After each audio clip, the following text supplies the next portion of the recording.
is your Classic Metal Show right here on theclassicmetalshow.com. That's a new song called Who You Are. Cool little tune there from a new album called The New Normal. And on the line right now, you probably know this guy from, I would say about a zillion different things that he's written and played on and whatnot. Most famously, of course, Alice Cooper. It is the guitarist of The New Normal and the singer and the creator. It is Kane Roberts. Kane, how are you, man? Hey, man, how you doing? This is my low voice. This is how everybody expects me to sound, so yeah. How you doing, man? It's excited to be on the show. Actually, I'm excited to have crawled back out of the abyss and be back in the public jet stream a little bit. It's kind of fun. It's exciting for me. Well, yeah, and you know what's cool, Kane, is I don't think, and correct me if you think I'm wrong here, but I know people certainly know of your work that you did with Alice Cooper, but I am very doubtful that most people realize just how much you've done outside of Alice, not only for yourself, but a lot in the writing world, especially in the writing and composing music world. I mean, you've worked with a ton of people. Well, what happens is when you run into people that are like, really productive and they're really doing stuff that's sort of changing the culture and changing music. I mean, when I walked down and met Alice and Shep Gordon and Bob Ezrin and all the people, his entourage, they're all people that had changed the planet in many ways. Right. So Bob Ezrin was one of those guys that, he was always doing stuff. So he would give me a call and say, hey, do you feel like playing on this record and doing that? I mean, for example, I'm sitting at home, I'm getting ready to go on tour, and he said, hey, can you pop in today, for a day or so and work on the new Rod Stewart record? Right. And I said, yeah. I said, that'd be incredible. So, I went in there thinking Rod's not going to even be there. So I'm tuning up my guitar, getting it ready. I'm sitting in the main room there with the board and everything and the big glass picture window that looks into the booth, the recording booth. And I see Rod's there in the vocal booth. And I'm going, oh, wow, I'm going to get to meet him. This is awesome. So Ezrin comes in, and he said, okay, you're going to do a live blues with Rod Stewart. I was like, what? And you have to understand, like, I'm a fanboy as well. I just Rod Stewart. I just remember him when I was like 10. I was like freaked out. Like, so I ended up, playing with him. So I ended up, rubbing shoulders with a lot of amazing people. And then, I ended up writing with Paul Stanley. It was like one of the best things, I've ever written. And a lot of it has to do with just the fact that, Paul is all about the work. We went up there and, he was handling phone calls with all the sort of business enterprises that he has. But, we were never there to hang out. It was always like as soon as you walk in, we worked, really hard on everything. And actually, the craziest moment is after we had written for 3 or 4 days for that song, I was hanging out, and he calls me up, and he said, hey, you want to go see Bill and Ted's Excellent Adventure? I was like, wow, I'm going to a movie with Paul Stanley, So, it's kind of been an exciting thing, Desmond Child and Diane Warren, Alice and all these people. It's really been a lot of fun just being involved in their projects like that. Sure. It's great work if you can get it. I know about 1 million musicians that would trade places with you in a second. Yeah. Yeah, well, I mean, that's the other thing, that what that makes me think of is when I was like 16 and I'm talking about how, I'm going to make it, in the music industry, and everybody's saying to me, what makes you think, out of the millions of guitar players that are trying to do it, that it's going to happen to you. And, if you think about it, if you think about my sort of history, I'm playing guitar all the time. I'm listening to, Zeppelin and, whoever, whatever, Van Halen, whoever it is. And there's pretty much, with the way I looked, there was no other band on the planet that I could have joined other than Alice Cooper. It was the new guitar player for White Lion, weighs 230 pounds, and you know what I mean. It's not going to happen, right? So I thought about that, the other day, because we have been doing, interviews again. It's kind of new for me because I haven't been doing it. I've been off the grid. But I was thinking that's pretty much it. That's the only band that was out there. So I'm very fortunate, but it also makes me think that you have to have that attitude, whatever the thing is in your life that you're passionate about, that makes you happy, that you just have to do. You just got to push forward, and you just got to do it because, if you get good enough and if you work hard enough, I really think the world is going to beat a path to your door somehow, because that's a perfect example of that. Sure. No question, Kane. Well, let's talk, speaking of passion, let's talk about this new record, because listening to the new normal, as a fan that really doesn't know, I read the press release or whatever, but it's much better to just ask you. This thing feels intensely personal. And again, that's outside looking in. It just feels like this is probably as much real world as anything that you've ever done. Is that close? Yeah, I would say so. I mean, there's still collaborations there. I mean, I wrote with Brent Smith from Shinedown, a guy named Dave Bassett. Lizzie Hale, let me, hack away at one of her songs and stuff like that. So I was in kind of, pretty intense company in terms of doing the writing and creating what the ultimate message of the record is. And, I think because I'd been away and because, I'd had all this time to sort of think about, music and life and all that stuff, I'd logged more hours standing around and breathing air and all that stuff. I think, once I walked into this project, I thought to myself, I'm not going to try to appeal to a certain group. I'm not going to say, okay, I don't want to sound the way I used to. I don't want to sound modern. I'm just going to sound the way I feel. And, I ended up working with a producer, my co-producer, Alex Track. And we ended up, he has a full-on recording studio. A lot of artists go there. And so, I would go there at 9, 10 o'clock at night, every night till 4 or 5 in the morning. And we just made it into something that gradually evolved into, like, you're right, a very personal statement. But it has almost like a cinematic movie kind of feel. All those songs, that song you just mentioned, Who We Are and all that stuff, they sort of read like scripts from a movie. Sure. And all of our decisions in terms of, if there's going to be a guitar solo, there's got to be a reason. If there's no reason for one, we're not going to do one. I mean, that's one of the rules that a lot of bands have is, here comes the solo. Mm-hmm. I mean, there's a song called Leave This World Behind, for example. Mm-hmm. That's a song that, Brent Smith was one of the writers on.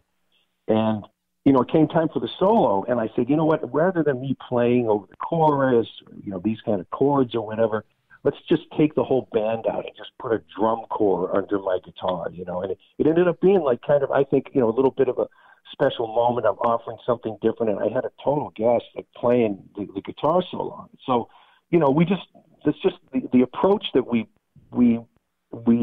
stuck to is, for example, I did record this album for 3 years. It took me 3 years. So, well into the first year, things started to really fall together. And we started saying, you know what, this is the path we have to take.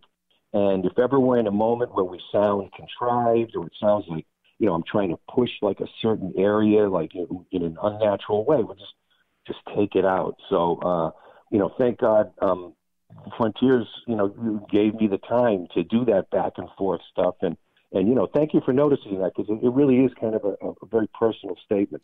Sure. Now, did the time that it took, was that because you weren't feeling what you were doing was right, or was it you're busy doing other things, or what did make it take so long to put together? Well, I had been playing guitar. I was going into the studio every once in a while and doing a demo, and ultimately the demo that got me the record deal. Mm-hmm. But I hadn't stepped up to a microphone and I'm going to do something that's going to go out in front of, other human beings and stuff like that. And I knew that if I ever went back in and recorded something, I would have to have the standard about as high as I could get it. And, I hadn't done that. So, I've sort of compared it to walking into a room that has no lights, the door shuts, and it's complete black in there. And you just have to have faith that there's, floor in front of you if you take another step, because you can't see. And that's really what was going on here. Every time I sang a note, I was going, hey, that sounds pretty good. I'm hitting that note. But, 6 months in, I realized I hadn't lost my range. So it was that sort of discovery period, and you can really put that on every level. You can, mm-hmm. Definitely. I was like voraciously hungry to do this music because if you look at the record and you say to yourself, he went in and recorded. Well, I got Alice Cooper on it. I have Alyssa White Blues from Arch Enemy on it. I got Nita Strauss, the drummer from Baby Metal. And, for example, the song Beginning of the End with Alice and Alyssa, I ended up, but it's just a total miracle. I got Alice, Alyssa, and I all on the same set, and we shot a video that's coming out next week. Awesome. So, it turned into something where it reminded me of the way I was before. Nothing made me tired. Nothing seemed like too much work. You just do everything you can. And so that's what happened with this record. And it took me, I would say, 6 months to get my feet under me and have me start, heading for the end zone. Sure. Now you mentioned that you have quite a few guests on the record, and they're definitely all over the place. But I'll just tell you honestly, and this is just my own personal reaction. You could say I'm Sure. full of shit, and that's fine. But I almost think that by promoting that, you almost do a disservice to yourself with this record. And let me explain why. I think when you start listing the different people, I think it creates an impression in people's mind of what they're going to hear. And it's just not that. I mean, you've got, but including yourself, 6 people that have played with Alice Cooper. So that alone sends the image of, well, it's going to sort of sound like Alice Cooper. And the song Beginning of the End, it really doesn't. Obviously Alice is singing, but Yeah. it does not have that It doesn't Alice sound like Alice Cooper. No, I did. And by the way, Kip plays bass. right. I don't. Ken Mary's on it, but he's not playing drums, so it's not really that rhythm section. Sure. So it's just Ken is doing some singing and stuff like that. So I had my friends come in, Mm-hmm. the ones that were still kind of like very active in doing it. But if you listen to the record, you're not going to get any notion of that sort of era or what we sounded like together. Kip is on the record because his bass playing is just freaking awesome. I mean, his bass sound. He does a ascending line in King of the World. Mm-hmm. Right after I do my trade with Nita Strauss, and you get the feeling like that's the best. For me, that's the best bass sound. I've really heard. I mean, I wouldn't ever want any other bass sound on my record. Ken Mary is still pumping away. He didn't play drums on the record, but right now he just joined Flotsam and Jetsam. Right. And everybody knows that's not an easy ride on the drums. So, Right. So yeah, I mean, you got to look at it this way. I have a lot of people that I know and people that I want to work with. But if I can get them in on the music and everything, and it's one of the things that that you mentioned. It's like it's me and Alice. People are going to think, oh, it's Kane and Alice playing on the song again. Mm-hmm. So what I did think was what would be better than to get incredible artists like Alyssa White Blues from Arch Enemy to drop into the middle of the song and just kind of blow the whole room up. Right. So yeah, I mean, there is a little bit of a danger of that. People will make that assumption, but ultimately it's going to lead to them, hitting the play button, so to speak, and that's where it all comes down. Sure. And you mentioned the exact part that is probably the most compelling of the entire record to me is that part where Alyssa comes in Beginning of the End, and it's like, whoa, where did that come from? Because you're riding along one place. You should see her on the video. She actually, falls from the ceiling and hits the ground and lifts her head and starts tearing things up. She's unbelievable. Very cool, man. Well, Kane, let me ask you, as somebody that has not only been a performer, but also, you've written a lot and you've composed a lot of music, and you did so in the time when, let's face it, was probably the best time, for financial reasons anyway, to be doing that. In today's world, it's all different with the streaming and with the quote unquote value of music today. Is it much more difficult now to make it a financially viable, the whole package, not just recording a record, but also writing for people and working with people and doing studio? Here's my notion on this, and by the way, it's a good point, but I'm being fully upfront. I really think the music industry, in many ways, obviously different. There are certain things that have fallen by the wayside. But I think in a lot of ways it's improved. And my point is that back in the day, you'd get involved with these big corporations, and so you're out of the mix on a lot of levels. So and some of it, you're happy to be. You don't want to be going around promoting your record. They fly you. I used to fly all over the country and do radio stuff and try to promote the record that way, or do live shows, whatever that is. But you're pretty much out of the loop on a lot of levels. And the whole thing about money, the music industry definitely grabbed the lion's share of everything anyway. You have a lot of guys, I got pretty hefty, recording budgets. And, they, at the end of the day, they make you pay for the pencils, the envelopes and everything. So it's a long road. You have to have a pretty successful product in order to see anything anyway. So today, I think what it requires, and it's reflected on what I did on this record, is a much more proactive approach to what you're going to be doing to make your career happen or make your record happen. So yeah, there's YouTube is the quote unquote MTV or radio station of today. Sure. So what does that mean? That means if you're going to step into this world, if you're going to get serious and try to do something, you have to spend time on so many levels trying to make something happen for yourself. And it's really funny. I go on Instagram all the time, and I'll see some people. There's this one dancer, this kid that I see. Does really funny dances. They're really awesome. He almost looks like he's going to break his ankles. I think his name is Jim. Okay. And this guy's turning it into a career, and it's a tremendous amount of work for this kid to do this stuff. Sure. So, like, for the average musician to just walk into this world, what's happening now is you can pretty much make your career whatever it's going to be, and you can get started, and you can get the world to come to you if you get serious and you take control of your own life and your own music and get started that way. Before, there was no outlet. You were going to sit in your apartment and play, and no one's going to hear about you. And yeah, you might do some shows or whatever, and 200 people, 100 people, 15 people in the audience, but there's a lot more outlets for you in terms of the money. If I ever do seminars or ever I do any classes or whatever, like for people, if there's young artists there, even older guys that are trying to get into songwriting and stuff, I say to them, you have to think of what the genesis of being a musician is. We started by standing by the side of the road with like these little shoes with bells on the toes and stuff, playing mandolins, and rich people would ride by and throw meat at us.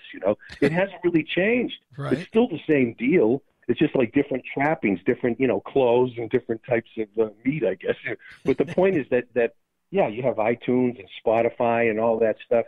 If you get serious, if you get medieval on it, if you do the 10,000 hour rule and make yourself incredible, I really think the world will beat a path to your door. I said that before. I'll say it again. And the other thing is, it applies now also to you taking your own career in your own hands and moving it forward. I don't think there's anything wrong with that. It's different, I'll admit it. I'm not one of those people that just sort of cries about the old days and how things are, different.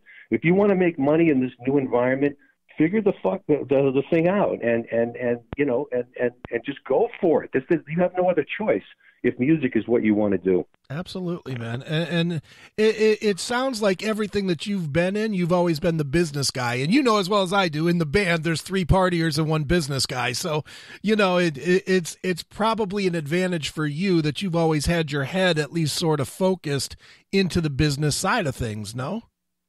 Well, yeah. I ended up seeing masters of the business do stuff. I was always curious about every level of everything. For example, I would hang out with Shep Gordon all the time. He's the guy from the movie Supermensch and all that stuff. He was my manager. And I would watch how he operates. And then, if you have an interest in that, you learn about it and stuff. And it's the same thing like when I walked in to play with Alice. I said, I can just be here and just be sort of a passive partner and try to do whatever. Or, we can try to really make something, that has some sort of purposeful momentum behind it. I said to, Alice, I don't want people to think, you survived rehab. I want people to think that you came back and it's like, a nuclear version.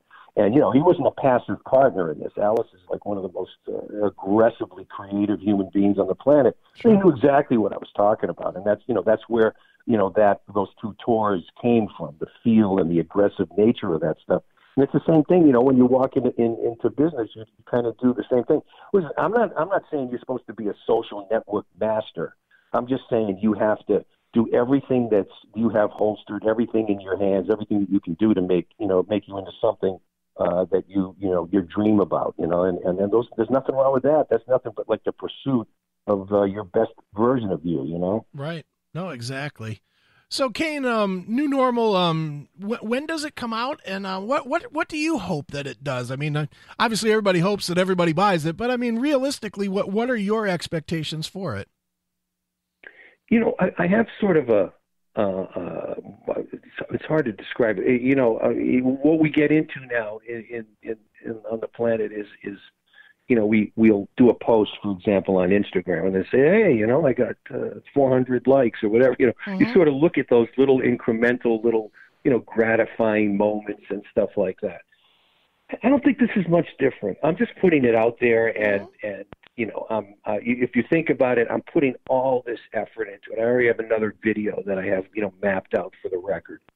And the point is that, you want people to hear it. You want people to like it. Some people are going to get all pissed off. It's always been the way it is. I don't know what's going on with that. But it's just part of like being involved a little bit more in life. I there was a time when I was a kid, I used to just practice all the time. I'd be up in the attic, and that was all I was doing, was practicing and figuring out saxophone solos on the guitar, Eddie Van Halen, whoever, I just thought was just kind of the shit. I would just get into it, and so, none of that stuff has really changed, like my first notion of wanting to play guitar was never that I wanted to make a $20 million doing it. I just wanted to play and have people hear it and interact that way. Alice and I always talk about, like at the end of the shows, what the audience was like and how it really influenced what the show is. It just is such a back and forth. If I write a song and, I have an acoustic guitar and I'm sitting here and I'm singing it and I say, boy, this song sounds really good. And then if I play it for one person, if one person's sitting there the next day and I play it for them, the song sounds entirely different. Right. And that's because, there's another, it's such a human enterprise, So that's what it is. I mean, I'm very humbled if anybody likes it. I think the process and the opportunity to get, music out there for people to hear or whatever, it's a massive deal. So to be honest with you, I'm mostly excited about that. If it ends up, blowing up and everybody loves it, of course, that's going to really, that's going to be, it's always exciting to have the world greet you with open legs, Right. Definitely is, man.